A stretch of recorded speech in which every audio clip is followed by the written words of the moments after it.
Hey guys, today I'm gonna show you how to enable emoji on Samsung keyboard on my Samsung Galaxy Z Flip 7. So look here, when I'm open my keyboard but not showing here to emoji option. So I'm just turn on my emoji.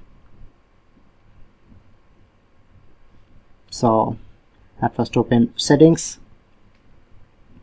scroll down, click on to general management, then you get Samsung keyboard settings, press on, scroll down and open keyboard toolbar. Make sure to turn on and you just turn on this option, keyboard toolbar, turn on it.